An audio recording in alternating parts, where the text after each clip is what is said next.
Ang kwentong ito ay hango sa totoong buhay. Mula ito sa isa nating kabayan na itago na lang natin sa pangalang Romar. Walang eksaktong taon, probinsya ng Romblon. Mukhang sunod-sunod na ho yung pasyente niyong nabibiktima ng barang ah. Ano kaya nangyayari? Wika ni Romar. Napansin mo din pala. 3 araw na ang nakakalipas. Puro biktima ng barang ang nagpapagamot sa akin. Etong huli, dumayo pa sa kabilang probinsya. Hindi ko alam kung anong nangyayari, pero malakas ang kutob ko. Isang baguang mambabarang ang gumagawa nito. Wika ni Mang Cardo. Kung meron man, edi malalaman sa kanto na may baguhan dito sa atin. Pero wala naman ako nakita o narinig eh. Maaring hindi pa siya nagpapakita sa ngayon sa mga taga-baryo. Pero alam ko ang ganitong uri ng kaganapan. Baguhan lang ang may kakayahan na gumawa ng ganito. Oo nga, mantakin mo, 6 na tao, sunod-sunod. Hindi lang yon, iisang pamamaraan lang ang ginagamit niya. Sino kaya ang lintik na yon? Teka lolo, bakit hindi mo patayin? Mautak ang damuho. Sa oras na maramdaman niyang sinisimulan ko ng gamutin ng biktima, kinakalas ng mambabarang ang sumpa, kaya hindi ko siya mahuli. Kung nandito lang sana si Tio Gadwin, mabilis nating mahanap yung mambabarang na yun eh. Masyadong abala ang taong yun sa sarili niyang buhay. Tinalikuran na ba talaga niya ang panggagamot, Manong? Sayang naman yung husay niya. Hindi ako sigurado kung ano ang laman ng isipan ng tiyuhin mo. Hinahayaan ko lang siya sa gusto niyang gawin. Ayokong pilitin ng isang tao sa bagay na ayaw niya. Kung sa bagay, tama nga po kayo. Nakakapanghinayang lang kasi yung talento ni Tio Gadwin. Ay nako, wag na muna nating pag-usapan ng taong yon. Nakakasama ng loob eh. Yan ka na nga muna. Magpapahinga na muna ako. Maya-maya darating na ang pasyente. Nang mga panong ito, nakatira si Romar sa kanyang lolong si Mang Cardo, kilalang manggagamot sa lugar, dalubhasa sa panggagamot ng mga napaglaruan ng elemento at barang. Madalas lapitan ng kanyang mga kababaryo para humingi ng tulong, lalo na kapag may nararamdaman ang mga ito na sakit. May nag-iisang anak si Mang Cardo na tinuruan niya ng lahat ng nalalaman. Kaso nga lang piniling umalis sa kanilang lugar upang hanapin ang sarili. Ilang taon na rin ang nakakalipas simula nang umalis ito. Hindi na umasa si Mang Cardo na babalik pa. Pero hindi naman nawalan ng pag-asa si Romar. Alam niyang darating ang panahon na muling babalik ang tiyuhin. Romar, ihanda mo na ang sala at maya-maya papasok na ang mga pasyente. Siguradong marami na naman tayong gagamutin. Nalinis ko na po yun, Lolo. Naroon na rin po mga gamit mo. Mabuti naman. Teka sandali lang. Tatapusin ko lang ang pagdarasal. Sasabihan ko na lang po mga tao, Lolo. Maiwan ko na po kayo. Lumabas si Romar upang kausapin ang mga pasyente. Karaniwan sa mga ito ay mga parokyano, pinapabalik ng matanda para malaman ang kinalabasan ng unang panggagamot.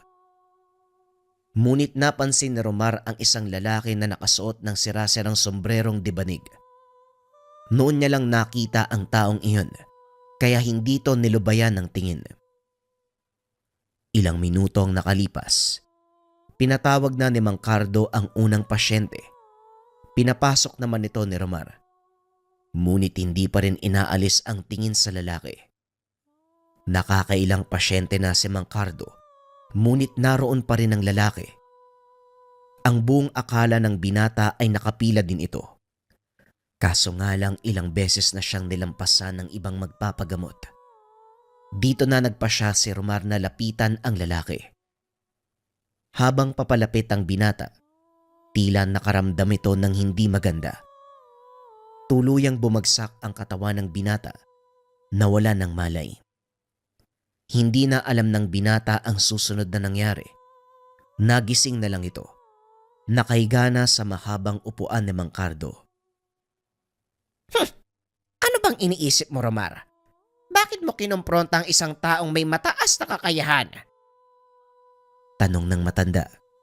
Dito na naalala ni Romar ang nangyari. Teka, hindi ko siya kinumpronta, Lo. Papalapit pa lang ako sa taong yun. Bigla na lang dumilim yung paningin ko eh. Pagkatapos nun, hindi ko na alam kung ano nangyari. Walang nakakakilala sa taong yon, kahit sino sa mga naging pasyente natin. Pero alam ko, meron siyang mataas na kaalaman. Ang ginawa niya sa'yo ay isang uri ng tigalpo. Tigalpo? Ano po yun? Isang uri ng kakayahan. Dasal o salitang ibinabato sa pamamagitan ng pag-ihip o simpleng pagbulong sa hangin. Normal na mawalan ka ng malay dahil wala kang suot na depensa. Ilang beses ko nang sinabi sa'yo na huwag mong tatanggalin ang pangontrang ibinigay ko. Nakaligtaan ko po kasing isuot eh. Pasensya na po ah. Pero sino kaya yung taong yun? Walang nakakalam, Umara. Kung maayos na ang pakiramdam mo, magligpit na tayo. Nagsipag-uwian ang mga pasyente. Pinabalik ko na lang bukas. Ang iba, natakot sa nangyari sa'yo. Kung nandito lang sana si Tio Gadwin, wala ka ba ibang bukang bibig kung hindi ang tsuhin mo? Alam mo, Romar, hindi na babalik ang taong yon. Tinalikuran niya ang pagiging manggagamot. Hindi po tayo sigurado, Lolo. Maaaring hinahanap lang ni Tio Gadwin ang sarili niya. Ano pa ba ang kailangan niyang hanapin? Malinaw na ang tadhanang nakalatag sa kanya, pero hindi niya ito makita. Wala nang makakagamot sa taong nagbubulag-bulagan. Hindi na naituloy ni Cardo ang pakikipag-usap dahil alam niya na magagalit lang si Mang Cardo. Ito ang naging reaksyon ng matanda sa tuwing napag-uusapan ang kanyang anak. Kinabukasan muling inabangan ni Romar ang pagdating ng lalaki, kaso nga lang hindi ito nagpakita. Ganon din ang mga sumunod na araw. Sa isip ng dalawa, maaaring napadaan lang ito. Inobserba ng pamamaraan ng panggagamot ni Mang Cardo. Pero ilang linggo ang lumipas. Wala namang nangyaring kakaiba. Maliban sa mga tipikal na kasong ginagamot ni Mang Cardo, nasanay na din si Romar sa mga sanib at laro ng mga engkanto. Unti-unti na rin siyang nasasanay sa mga pasyenteng biktima ng barang. Habang tumatagal, talagang parami ng parami ah. Ano bang gustong palabasin ng mambabarang na yan? Mukhang hinahamon kaya ta, Lolo ah. Yan din ang pakiramdam ko. Pero isang bagay lang ang gumugulo sa aking isipan. Kung talagang hinahamon ako ng mambabarang, bakit hindi niya gawin ng harapan? Sa kabila ng murang edad, malawak na ang pag-unawa ni Romar sa mga bagay-bagay, kaya hindi niya tinigilan ang pag-iisip ng mga dahilan kung bakit ginagawa ito ng mambabarang. Nang mga sumunod na araw, napag-utusan ni Mang Cardo ang binata na kumuha ng ilang halamang gamot sa gubat. Kabisado na ni Romar ang daan kung saan ito makukuha ni Mang Cardo. At habang nangunguha ng mga halamang gamot, naramdaman ni Romar ang pag-init ng suot na pangontra. Dali-daling tumayo ang binata at hinawakan ang dalang itak. Magpakita ka. Alam kong nandyan ka. Anong kailangan mo? Maya-maya ay nakarinig ito ng mga kaluskos. Napuputol na ang tuyong sanga. Napakatapang mo naman. Pero walang magagawa ang talim ng itak mo sa akin. Bakit ka nandito? Anong kailangan mo? Simple lang. Gusto kong iatid mo ang mensahe ko sa matandang manggagamot. Biglang nanigas ang katawan ni Romar. Nabitawan nito ang hawak na itak. Pilit iginagalaw ng binata ang mga kamay, ngunit tila may kung anong nakapigil dito. Huwag mo nang pilitin pang gumalaw dahil lalo ka lang masasaktan. Sabihin mo kay Mang Cardo, palabasin niya si Gadwin kung ayaw niyang matikman ng kalupitan ko. Wika ng lalaki habang naglalakad paikot kay Romar. Nagawang igalaw ng binata ang mga kamay. Sinubukang suntukin ng lalaki, kaso nga lang nakaiwas ito. Sino ka ba? Bakit mo kilala si Gadwin? Kilala ako ni Gadwin at kung gusto niyong matapos na ang lahat ng ito, iparating niyo sa kanya ang hamon ko. Matapos magsalita, kagad siyang naglaho. Sinigurado ni Romar na walang nakasunod sa kanya. Dali-daling umuwi at sinabi sa matanda ang nangyari. Totoo ba ang sinasabi mo, Romar? Paano niyang nakilala si Gadwin? Yan nga din po ang tanong ko, Lolo. Baka minsan na silang nagkaharap ni Tio Gadwin. Baka kung anong kalokohan ang ginawa ni Gadwin, malilintikan talaga sa akin ang tiyuhin mo. Kaso hindi natin alam kung nasaan siya. Wala din akong magagawa dahil wala akong ideya kung saan nagsuot ang damuhong yon. Gusto niyo po ba hanapin ko? Magsasayang ka lang ng oras at pagod, Romara. Mas makakabuti kung paghahandaan na lang natin ang mga susunod na mangyayari. Hindi ho ba kayo natatakot? Baka sa susunod na pag-atake ng mambabarang na yon, mas malala pa ang gawin niya, Lolo. Natatakot din ako at inaasahan ko na ang mga mangyayari. Kaya nga kailangan nating maging alisto. Sa kabila ng pagbabawal ni Mang Cardo, nagpa siya si Romar na hanapin ang tiyuhin. Natatakot ito sa mga posibleng mangyari, lalo pat nagawa nitong lusutan ang depensa ng suot na pangontra ni Romar. Hindi nawala sa isip ng binata ang itsura ng lalaki. Bigla itong napatayo sa kinahigaan nang mapagtanto na iba ang taong yon sa lalaking pumunta sa kanila. Dali-dali itong lumabas ng silid. Saktong nasa sala pala si Mang Cardo. Lolo, naalala mo yung lalaki nagpunta dito nung nakaraan? Yung nagbato ng tigal po sa akin? Ngayon ko lang po napagtanto, magkaiba sila eh. Nakita kong itsura ng taong yon at masasabi ko, iba din yung nakita ko sa gubat kanina. Sa palagay ko, iisang tao lang sila. May kakayahan na magpalit ng anyo at manggaya ng ibang imahe ang mga mambabarang. Isa ito sa natural nilang kakayahan. Ginagamit nila ito upang hindi madaling makilala, kaya huwag kang magpapalinlang. Hindi, Lolo. Alam kong ibang tao rin yung nakita ko sa gubat. Mas magaan ng puwersang ginamit nung nauna kaysa dito sa isa. Ramdam ko ang lakas na matigalpo niya, pero doon sa una, payapa ang pakiramdam ko eh. Bakit ngayon mo lang sinabi? Pasensya na po, Lolo. Ngayon ko lang din naisip eh. Mukhang may ideya na ako kung sino ang taong pumunta dito. Sino po, Lolo? Ang Tio Gadwin mo.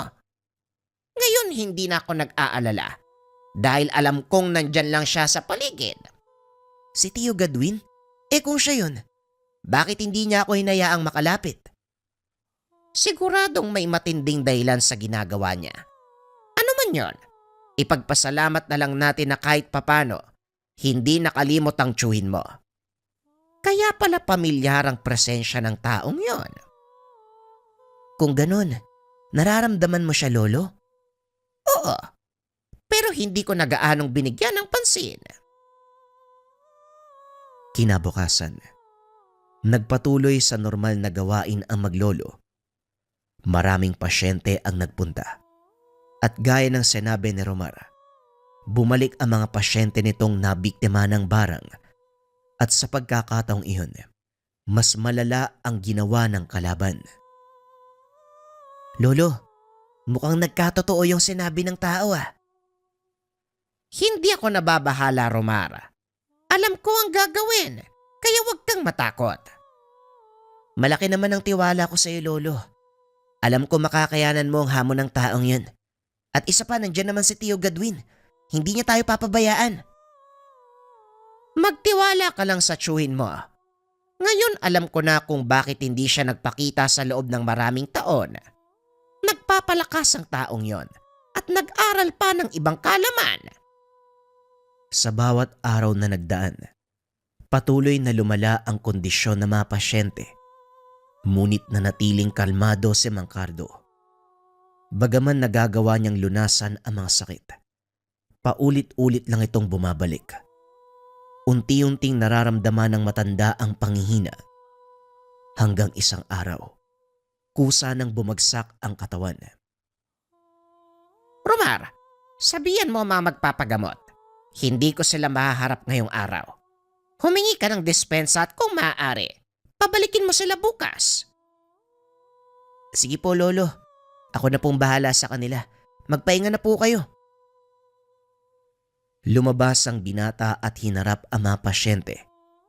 Papauwiin na sana nito ang mga tao. Ngunit nanlaki ang mga mata niya nang makita ang lalaking nakasuot ng sombrerong debanig.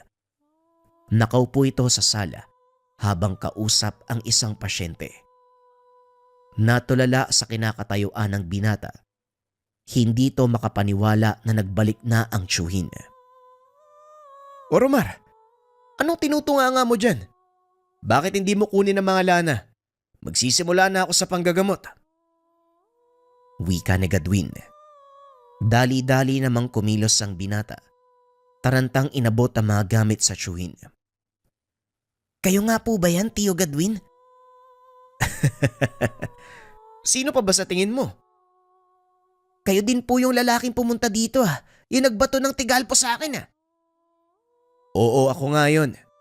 Sinubukan ko lang kung lumakas ka na. Pero mukhang hindi mo pinag-aaralan yung lahat ng itinuro sa'yo ni tatay. Hindi pa po kasi ako handa, Tio. Kaya nagdadalawang isip ako. Mamaya hindi ko rin magawang makapanggamot Minsan ang pag-aalinlangan ng nagiging hadlang para magtagumpay tayo. Pero ayos lang yan. Ngayong nandito na ako, wala ka ng dahilan para hindi matutunan ng lahat ng mga nalalaman ko.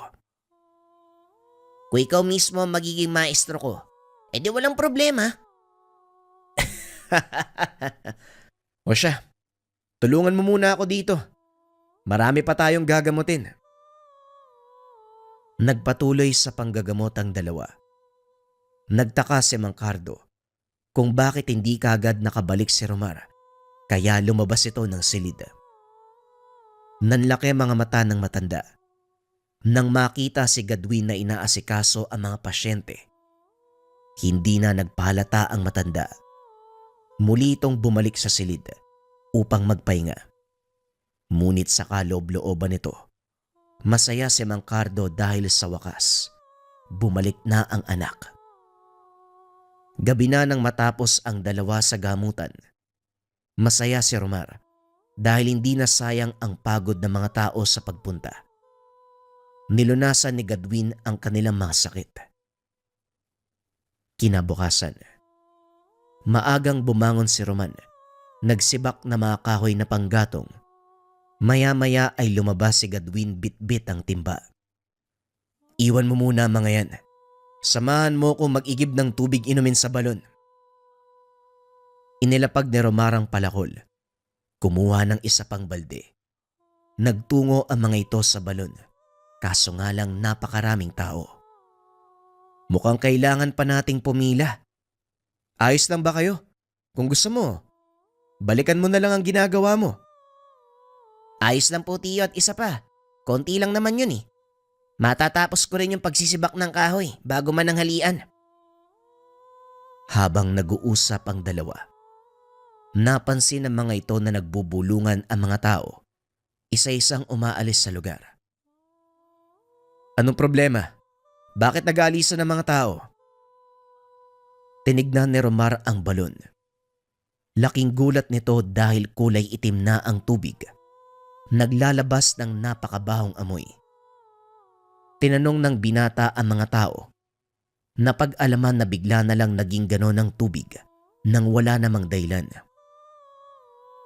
Ano kaya ang problema? Bakit biglang nangitim yung tubig sa balon? Sandali lang. Parang nakakapagtaka. Biglang umitim yung tubig. Sa pagkakaalam ko, napakalalim ng balon na yan. Hindi basta-bastang nangingitim. Konektado yan sa bukal sa kabundukan eh. Maliban na lang kung Sinadyang lasunin ng tubig. Mukhang alam ko na kung sino may gawa nito. kailangan nating kausapin si tatay. Pero teka, alam niya ba na bumalik na ako? Hindi pa siya lumalabas ng silid ah.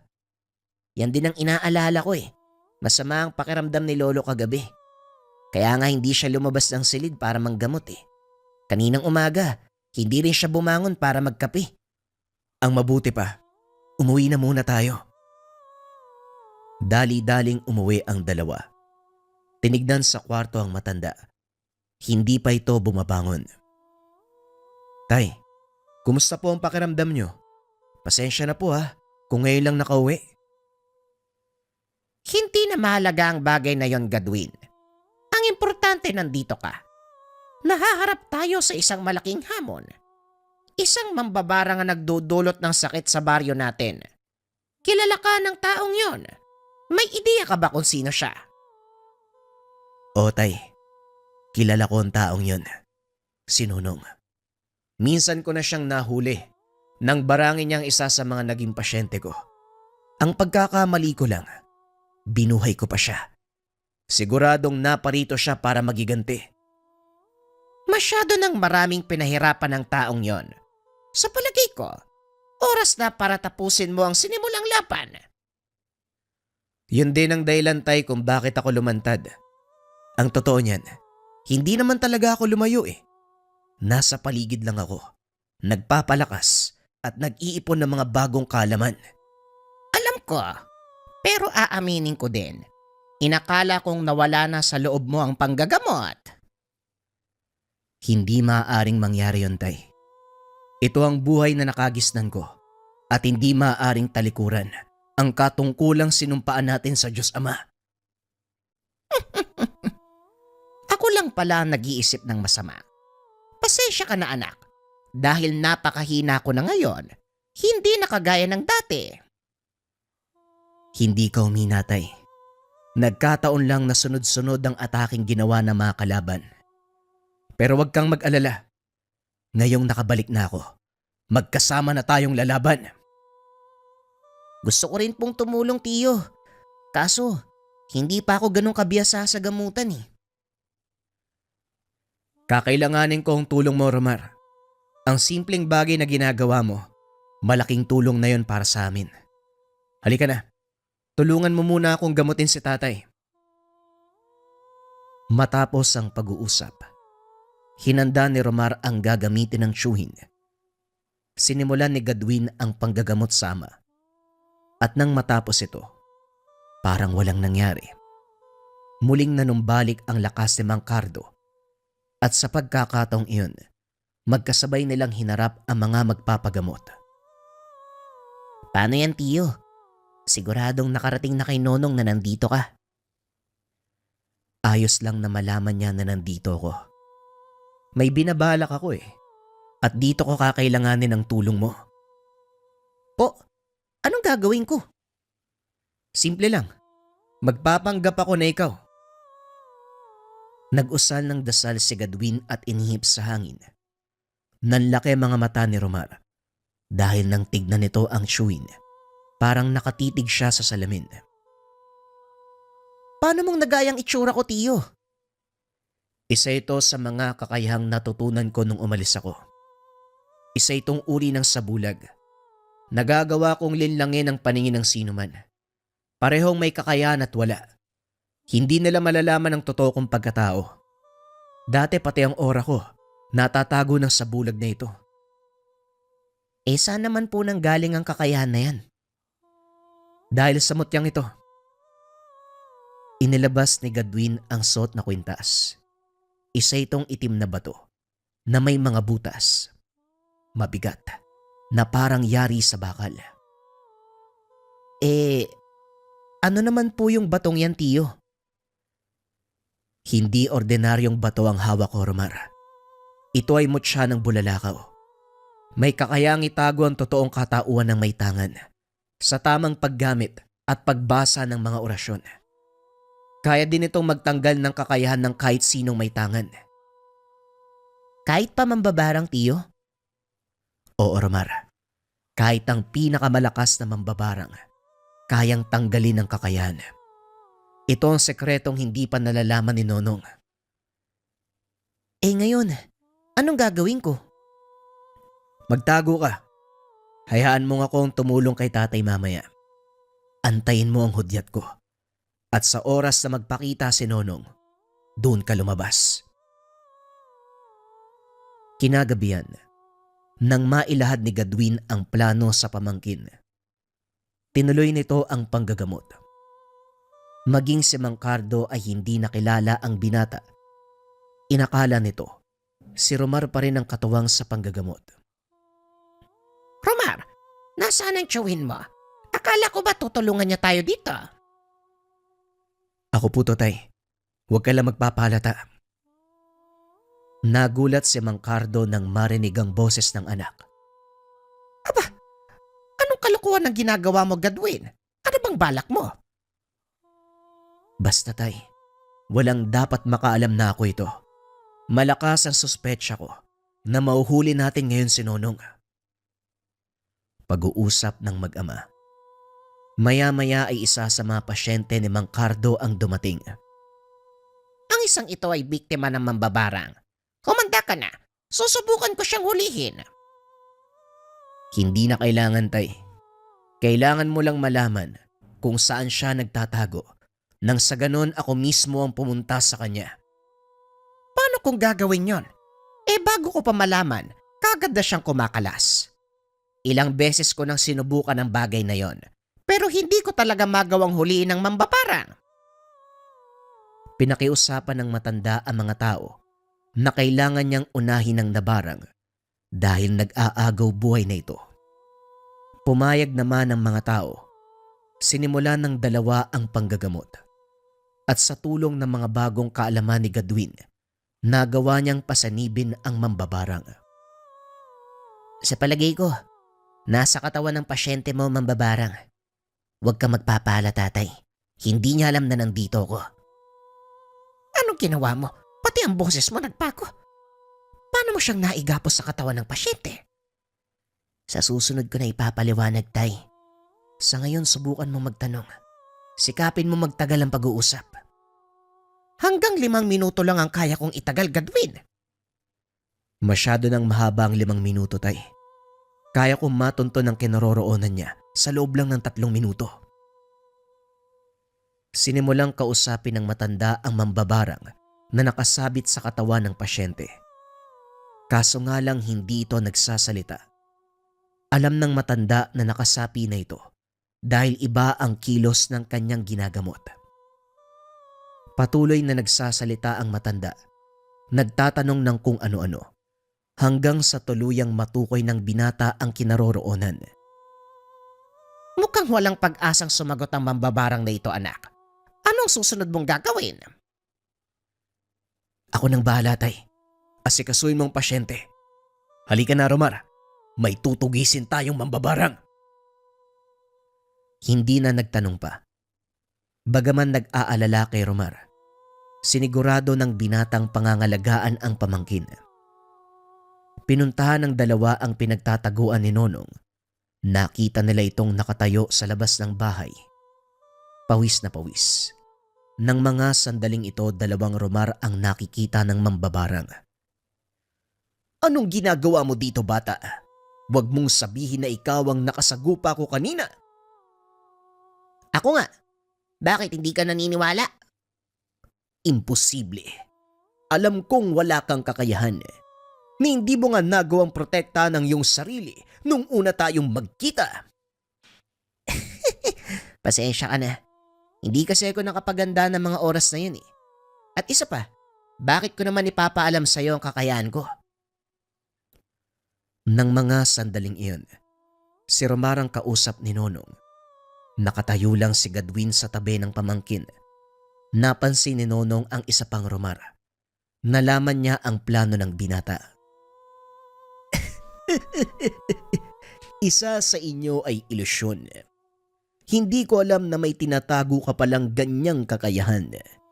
Isang tao lang ang kilala ko na may kakayahan na gumawa ng ilusyon at yon ang duwag mong tsuhin. Ganun ba? Pasensya na pero hindi duwag ang chewin ko. Sa katunayan, nandito siya ngayon.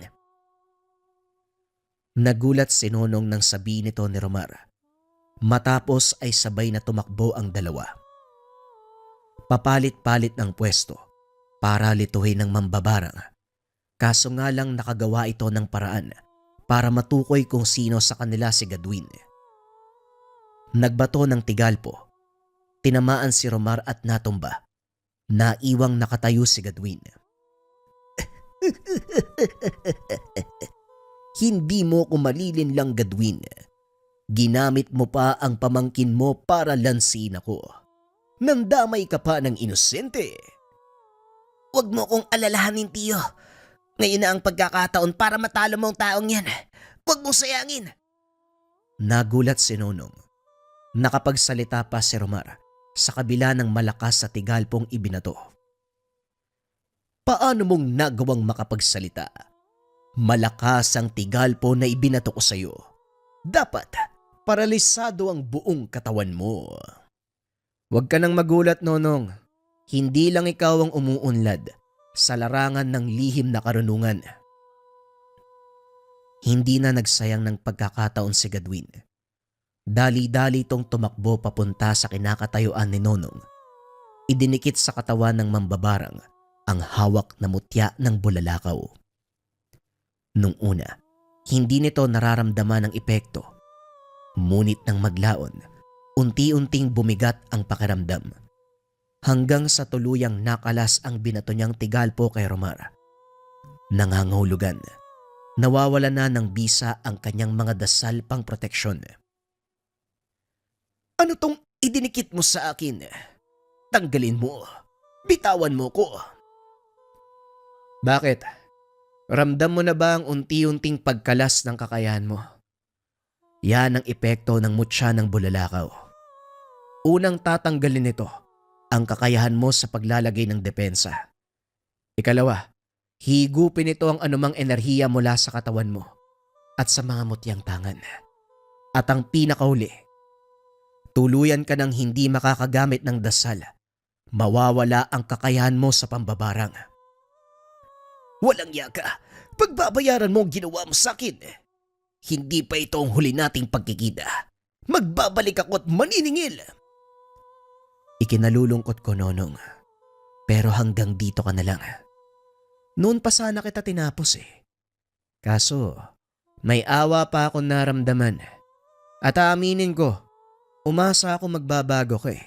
At gagamitin ang kakayahan sa tama. Pero nagkamali ako. Nabulag ka sa kapangyarihan at salapi. Ito ang kabayaran sa lahat ng ginawa mong pagkakasala. Hawak pa rin ni Gadwin ang mutya habang nakadikit sa katawan ni Nonong. Unti-unting tumanda at tila natuyo ang balat ng mambabarang hanggang sa tuluyang naging abo. Dito naglakas ang labang nagsimula. Maraming taon na ang nakakaraan. Tuluyang gumaling ang mga tinaniman nito ng sakit. Ngayong wala na si Nonong, siguradong hindi na babalik yung sakit ng mga pasyente, tiyo. Huwag ka magpapakasiguro, Romar. Maraming gaya niya sa paligid na maaaring magasik ng lagim anumang oras. Kaya ihanda mo ang sarili mo dahil magsisimula na ang totoo mong pagsasanay. Pag-uusap ng dalawa. Tinuruan ni Gadwin ang pamangkin sa larangan ng panggagamot. Kalaunan nagawa nitong matutunan ang lahat ng karunungan taglay ng kanilang angkan. Si Romar ang humalili sa kanyang lolo Cardo. Samantalang si Gadwin, patuloy lang na inaalalayan ang binata sa kanyang magawain. Sa kasalukuyan, patuloy pa rin nanggagamot si Romar. Bagaman wala na ang lolo at Shuin, taglay nito ang mga karunungang namana. Ang isang uri ng mutya na humihigop ng lakas ng lihim na karunungan. Bagong istorya pa rin ang kasunod, mga kabayan. Simulan na ang kwento. kwentong ito ay hango sa totoong buhay. Mula ito sa isa nating kabayan na itago na lang natin sa pangalang Gino. Walang eksaktong taon, probinsya ng Masbate. Paminsan kung sino pa ang inakala nating masama, siya pa ang may mabuting kalooban. Ito ang kasabihan na napatunayan ng ating tampok na karakter. Isinilang sa pamilyang Kristiyano itong si Gino. Pastor ang ama. At ang ina ay naglilingkod din sa kanilang simbahan bilang guro. Nagtuturo ito ng katekismo sa mga batang miyembro. Ibinibigay ang aral ng salita ng Diyos. Nang mga panong ito 18 taong gulang na si Gino, nag-aaral sa kolehiyo sa kursong theology. Balak nitong sundan ang yapak ng ama, maging isang pastor. Bilang batang lumaki sa pangaral at alituntunin ng Biblia, hindi lingid kay Gino ang tungkol sa mga masasamang elemento. Ngunit ang tanging pinagkaiba, anghel at demonyo lang ang kanilang pinaniniwalaan. Namulat si Gino sa paniniwalang hindi totoo ang mga aswang at engkanto. Kaso nga lang nabago ang lahat ng ito nang minsan silang dumayo sama sa isang liblib na sityo sa kanilang bayan. Ginagawa ito ni Pastor Henry para magpalaganap ng salita ng Diyos at dalhin ng mga tao palapit sa kanya. Kaso nga lang hindi naging maganda ang karanasan ng mag-ama sa sityong iyon. Kung ano ang nangyari, malalaman sa pagpapatuloy ng kwento. Nandito na tayo sa sityo. Pakidala ng bag ko. Pagbaba mo ng sasakyan, anak. Wika ni Mang Henry. Habang bumababa ng sasakyan, nakarating na sila sa isang malayong sityo na sakop ng kanilang bayan. Medyo masukal na ang daan sa paligid at kung titignan, iilan lamang ang mga bahay. Paanan na ito ng kabundukan kaya wala gaanong nakatira dahil hindi naabot ng elektrisidad ang lugar. Parang ang layo sa kabias na nitong napili mong lugar, tay. May mga tao pa kaya dito? May nakita ako mga bahay, Gino. Kaya huwag kang mawala ng pag-asa. Ang sabi nga ng mga pastol, kahit 1 o 2 tao lang ang makikinig sa'yo, huwag kang magdadalawang isip na ipalaganap ang salita ng Diyos. Opo, tay, alam ko naman yun. Kasong inaalala ko, napakalayo nito sa bayan. Baka abutin pa tayo ng ulan. Magtiwala ka lang. Panginoon ang magbibigay ng lahat ng ating mga kailangan. Halika na, magsimula na tayo magbaybay. Pag-uusap ng mag-ama. Naglakad ang mga ito papunta sa unang bahay. Sinalubong naman sila ng mga tao. Nangaral si Pastor Henry. Pagkatapos ay lumipat ito sa ibang bahay. Kaso nga lang sa pagkakataong iyon, hindi sila pinatuloy ng nakatira. May mga tao palang ayaw makinig ng salita ng Diyos, tay? Hindi lahat ng tao makukuha natin ang kalooban. Minsan panapanahon lang yan eh. Siguro hindi pa oras para marinig nilang magandang balita. Hindi pa sila tinatawag ng Panginoon.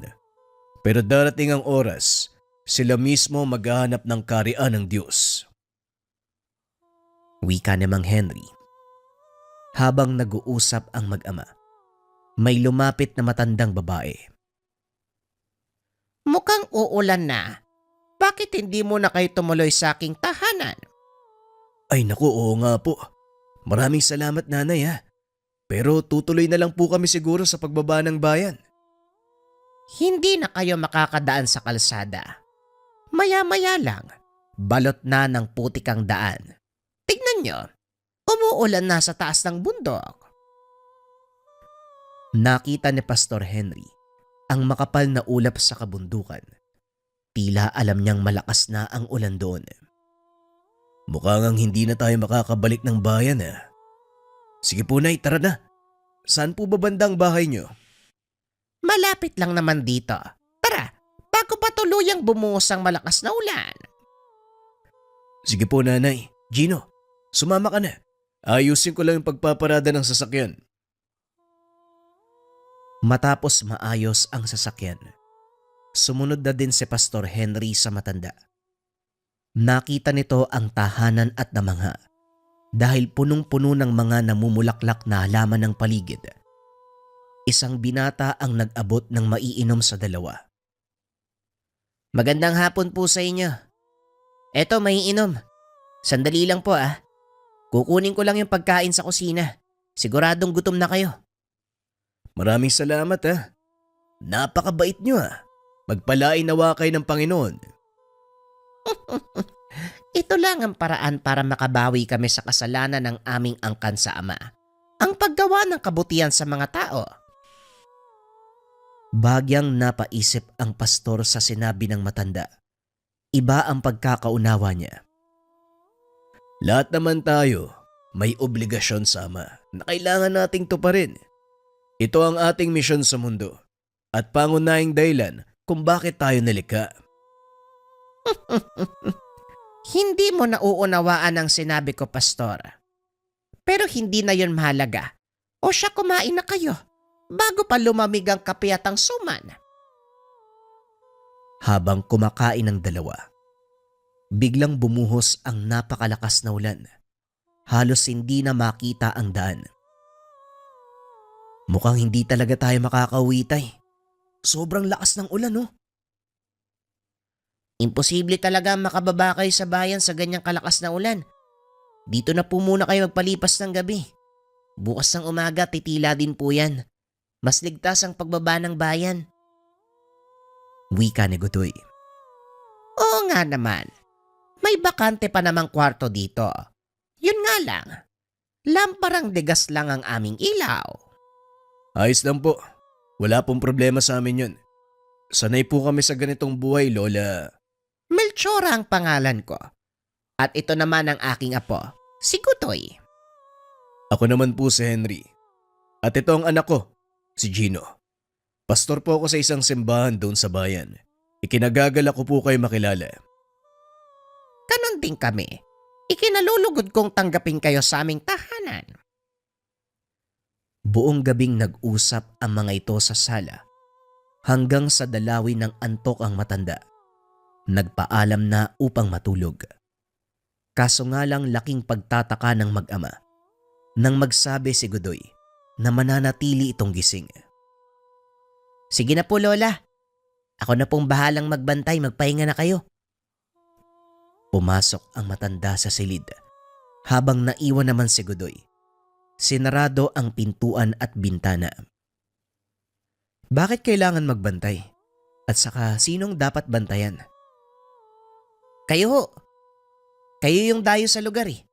Siguradong marami ang dadayo para bisitahin kayo. Bakit kami kailangan bantayan? Kung dadalaw sila at mabuti naman ang intensyon, hayaan natin. Hindi niyo po naiintindihan, Pastor.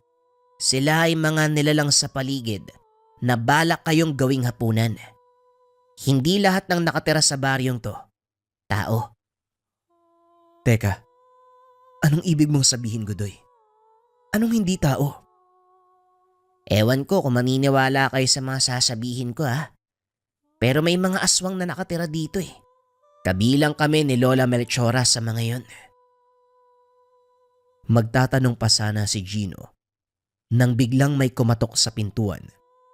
Tatayo sana si Godoy para pagbuksan nang biglang lumabas ng silid si Aling Melchora. Sandali lang, Godoy. Hayaan mong ako ang magbukas ng pinto. Naglakad ang matanda papunta sa pintuan. Bahagya itong binuksan. Magandang gabi, Aling Melchora. Balita ko may mga panauhin kayo. Mula yan sa bayan, hindi ba? Maaari ba namin silang makita? Wika ng lalaki sabay labas ng bahay. Nilingon ng matanda sina Pastor Henry. Sinenyasan na huwag mag-iingay. Pasensya na, Ador. Pero tulog na ang aming panauhin. Nagpapahinga sila dahil pagod sa mahabang araw ng pangangaral.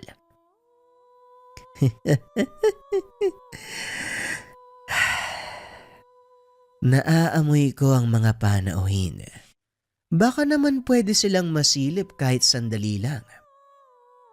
Magtigil ka, Ador.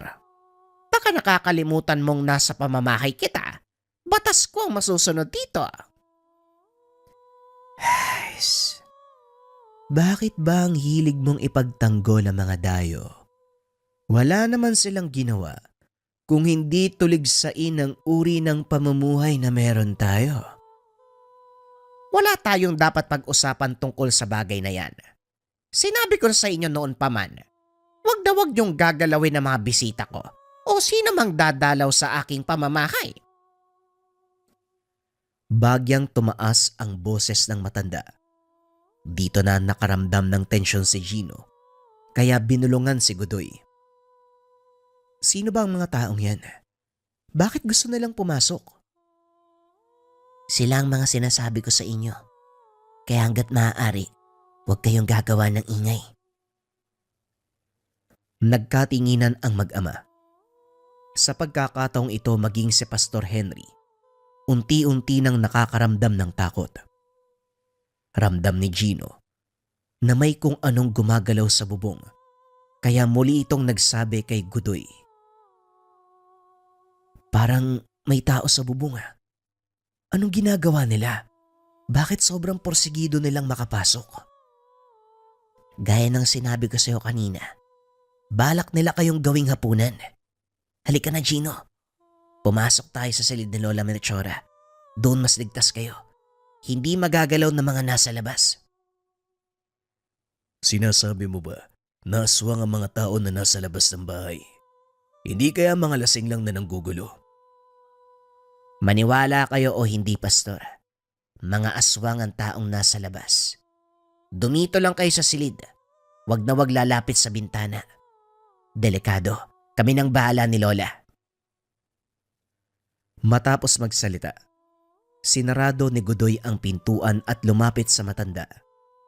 Naroon pa rin ang taong nagngangalang Ador.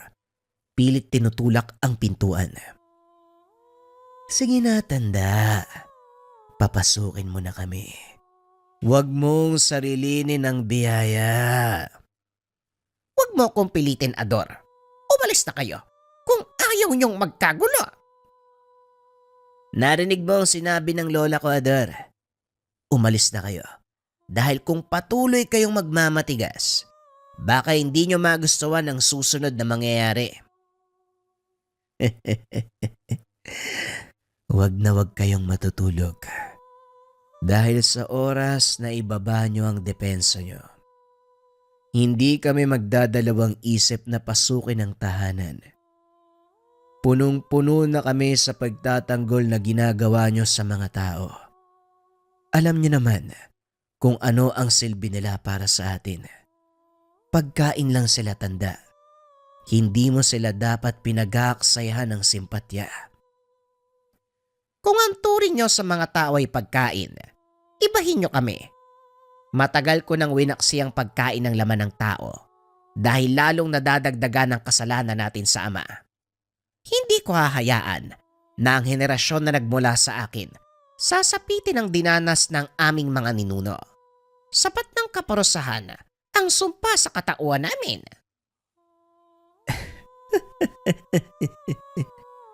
Pinapatunayan mo lang na mahina ka, Aling Melchora. Hindi na ikaw ang tinitingala at kinakatakutang pinuno ng mga aswang. Siguro panahon na para may pumalit sa'yo. At anong gagawin mo, Ador? Wag na wag kang magkakamali dahil hindi ko kayo uurungan.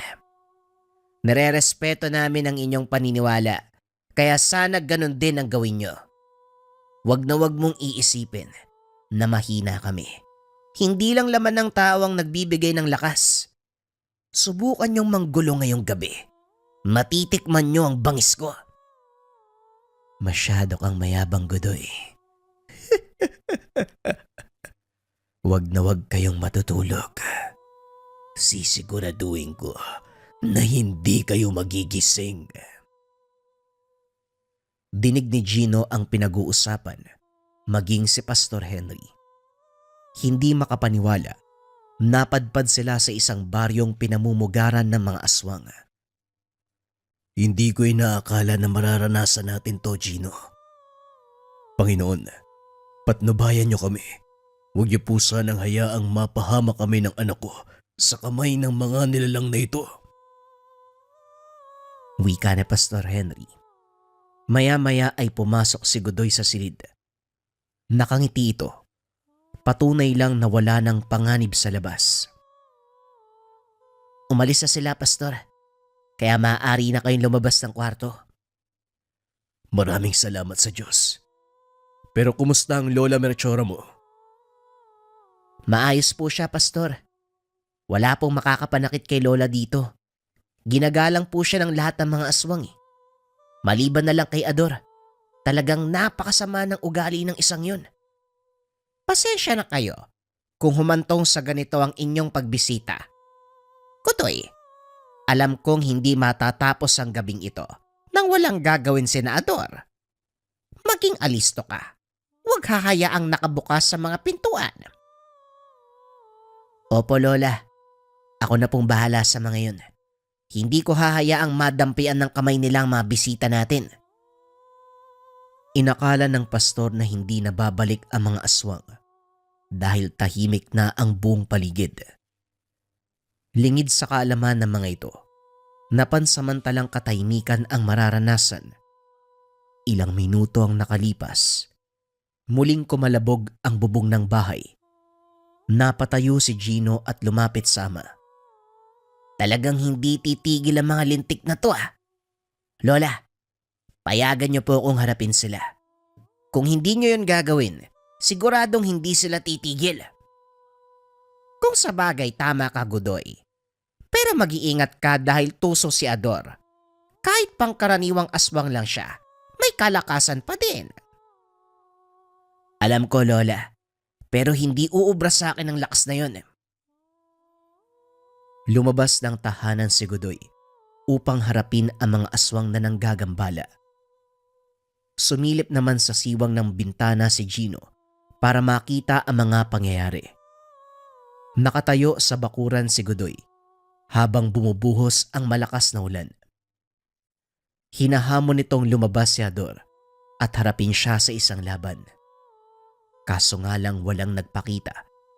Alam ng binata na nasa paligid lang ang mga kalaban, kaya hindi to nagpakampante. Madilim ang labas ng bahay dahil sa malakas na buhos ng ulan. Walang lampara ang nakasindi dahil basa ang mga ito.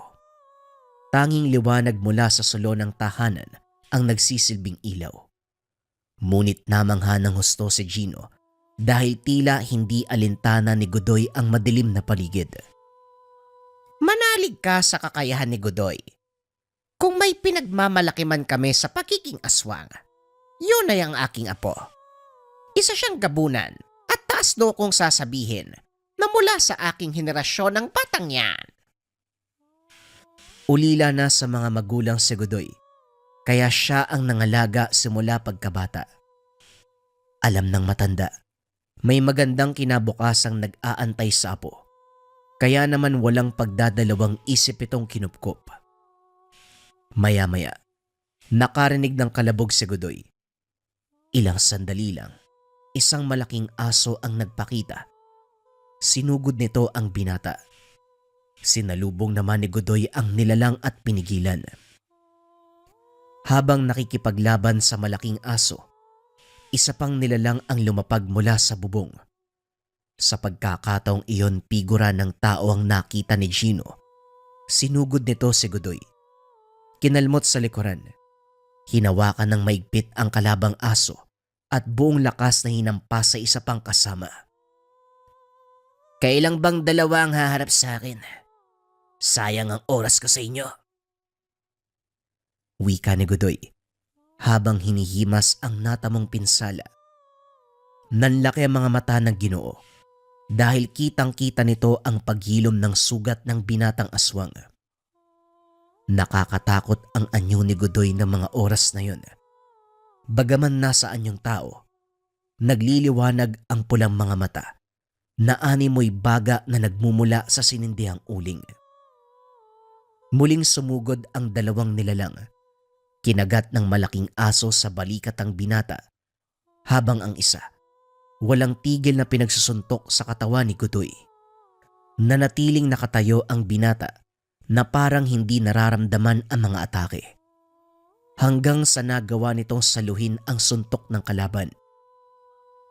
Saan mo kinukuha ang lakas na yan?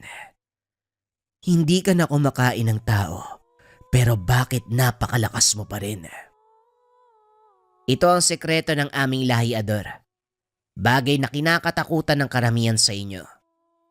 Ngayon ipapamalas ko sa iyo ang rason kung bakit nare-respeto kami ng kapwa natin aswang. Hinila nito ang braso ni Ador. Hinampas sa malaking aso. Napasigaw ang nilalang dahil tumusok sa katawan nito ang matatalas na kuko ni Ador. Sinakal ng binata ang aso at dahan-dahang itinaas. Sinipa nito si Ador. Tumalsik sa malayo. Kinuha ang pagkakataon upang tuluyang tapusin ang kalabang nilalang.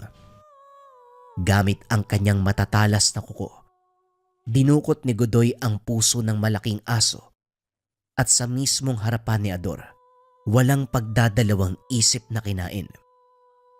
Halos isuka ni Gino ang lamang loob nang makita ang ginawa ni Godoy.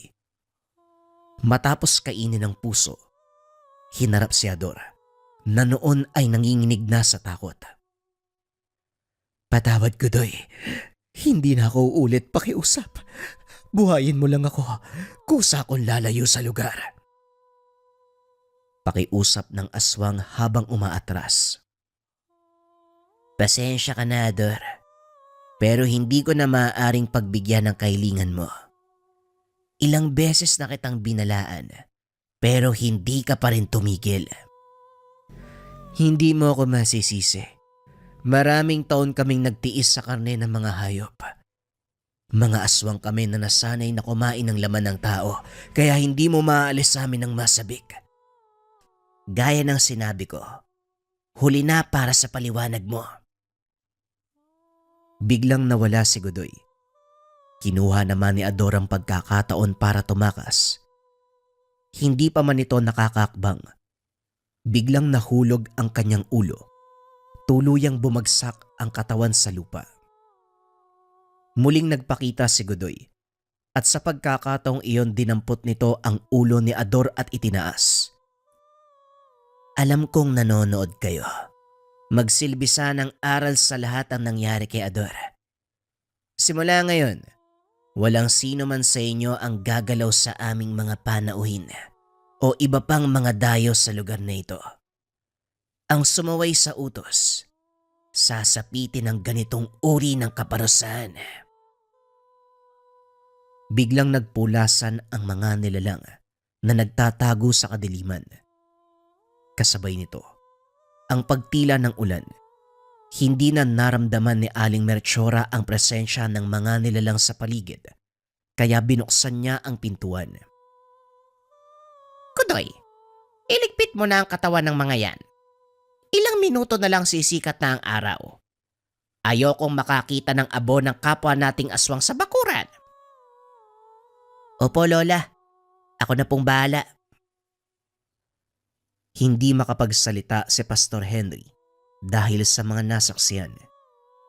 Ni minsan, hindi nito naisip na totoo pala ang mga aswang. Tay, nananaginip ba ako? Sa palagay ko hindi. Nakita ko ang mga nakita mo. Imposibleng magkasabay tayong nananaginip. Ni minsan, hindi ko nakala na totoo pala yung gaya nila Godoy. Ngayon ko lang napatunayan na hindi lang tayo mga taong namumuhay sa mundo. Bago pa man nilalang ang tao sa mundong ibabaw, narito na kami. Ang tawag niyo sa amin, mga pinanubol o sinumpang anghel. Ang ilan sa amin ay tuluyang niyakap ang pagiging masama. Ngunit may ilan din na pilit na gumagawa ng kabutihan upang ikarangal ng amang may likha. At sa pag-asang muli kaming tatanggapin sa kaharian kung sakaling kami ay pumanaw. Ipagdadasal ko po sama na tanggapin kayo sa langit. Ngunit kailangan ko rin ng tulong nyo. Ipagpatuloy nyo ang paggawa ng mabuti at pagsunod sa kanyang kalooban. Dahil ang pagpapatawad ng ating Ama ay walang hangganan. Tamang anak ko, Aling Melchora. Nagpapasalamat kami. Dito kami napunta sa lugar nyo. Lalong nabuksan ang aking isip tungkol sa mga bagay-bagay. Aminin ko, tumanda na ako ng ganito, pero kulang pa rin ang mga nalalaman ko. Ilang minutong nakalipas, sumikat na ang araw. Nagpaalam na ang mag-ama na babalik sa bayan. Nadiskubre nila, hindi totoo ang sinabi ni Aling Melchora na natabunan ng putik ang daan. Ginawa niya lang ito upang mapanatiling ligtas ang mag-ama. Dahil alam niya, susunod sila Ador. Sa pagdaan ng mga araw, paulit-ulit na bumabalik si Gino sa lugar. Naging matalik na kaibigan si Godoy. Kalaunan nakapagtapos ng pag-aaral ang binata, inordinahan bilang pastor. Pinag-aralan nito ng husto ang tungkol sa pinagmulan nila Godoy. Napag-alamang totoo ang sinabi ni Aling Melchora. Bago pa man magsimula ang buhay sa mundo, naunang manirahan ang mga elemento gaya ng engkanto, aswang at mga duwende. Sila ang pinakaunang tagapangalaga na nilikha ng Ama at nang dumating ang mga tao, pinaubayan nila ito. Nagtago sa kalikasan, gumawa ng sariling mundo na hindi nakikita ng mga tao. Bagaman may ilang nabigyan ng kakayahang makapasok at masilayan ang mundo, minabuti nilang wag isa publiko ang mga nalaman para mapangalagaan ang balanse. Isang mahalagang aral ang natuklasan ni Gino sa lugar na yon. Kailanman hindi niya makakalimutan ang karanasan. Sa paglipas ng mga taon, kinakailangan ng binatang umalis sa bayan dahil napili nitong magtayo ng simbahan sa ibang bahagi ng probinsya. Ganun pa man, kahit malayo na sa mga kinikilalang kaibigan, hindi pa rin malilimutan ni Pastor Gino ang kanyang mga karanasan. Lalong-lalo na nang makilala ang mga tinaguriang pinanubol, mga sinumpaang anghel, ang mga aswang.